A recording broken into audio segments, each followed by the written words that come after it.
Well, my name is Giles Harrison. I'm a celebrity paparazzi, quote unquote, photographer who's been shooting for Shutterstock for about the last 6 months. All in all, I've been in this business about 25 years. I've shot a lot of interesting and different things over the years. Usually I concentrate on, celebrities in the moment, celebrities shopping, celebrities, out and about, who's dating who's committing scandals and things like that. And lately, it's been a very different set of pictures that I've been shooting. Well, the thing that I'm most proud of that I've been covering lately is I've been covering a lot of the Black Lives Matter protests that have been going on here in Los Angeles. I'm normally out shooting celebrities doing other things, but I felt it was important to capture, the zeitgeist of what is going on. I truly believe as a photographer, you're a journalist first and a photographer second. So I'm always looking for the story, and there's no bigger story at the moment than Black Lives Matter, police brutality. Part of what inspires me as a photographer has been trying to capture the truth. And I remember earlier in my career, seeing photos from the 1960s, the 1970s of people protesting, freedom marches, things of that nature. Harry Benson is a photographer that I was heavily influenced by. He was a very good documentarian. And I feel that that's our job, is to document what goes on. Well, my normal routine is every day I get up, I check the blogs, I check the newspaper, I watch the news, I watch the Today Show.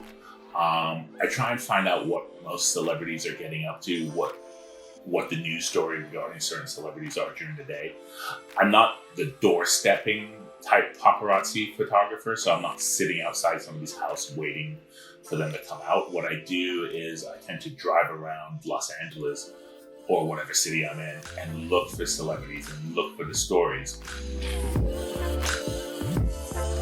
One of the most interesting photos that I've captured recently during the age of coronavirus was I saw Denzel Washington on the side of the street talking with a couple of guys. I pulled over because, in my mind, it's like, hey, it's Denzel Washington. Let's get some photos, right? Denzel Washington standing in a mask, hey, even a little bit more interesting. After being there for a couple of minutes, some police cars started to show up. So I was like, okay, this is going to make it even more interesting.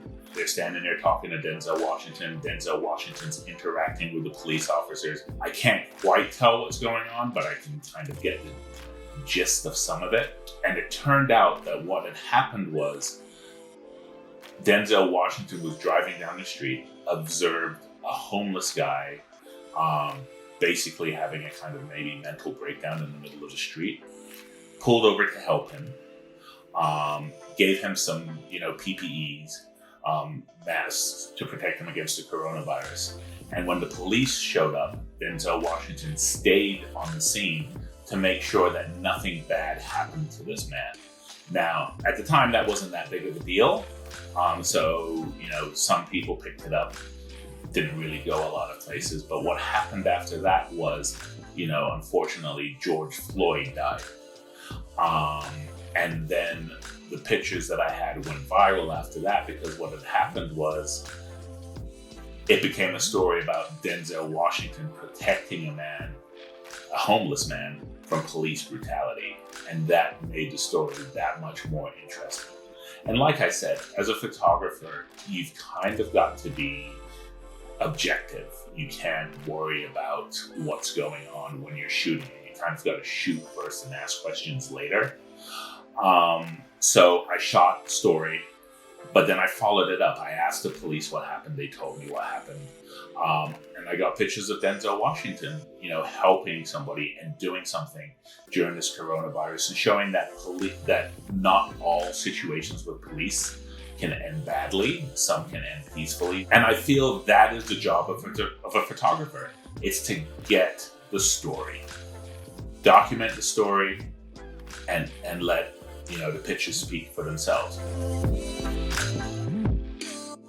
one of the things that I find very important during this whole, Black Lives Matter protest thing is to capture the celebrity angle of the protest, because most people think that celebrities are just randomly tweeting or not getting involved. And once again, I remember seeing pictures from the 60s of celebrities marching with other civil rights leaders, and I felt it just important to show that celebrities do get involved. Celebrities are there on the front lines. Celebrities are marching. One of the favorite pictures I've gotten recently, I got Michael B. Jordan walking down a main street in Century City, California, protesting against police brutality. So I think, this is a very interesting time to be shooting, celebrities, to be shooting protests, because once again, it shines a light on what's going on, and there's no better, reward for me as a photographer to bring the truth of what's going on in the world to the world.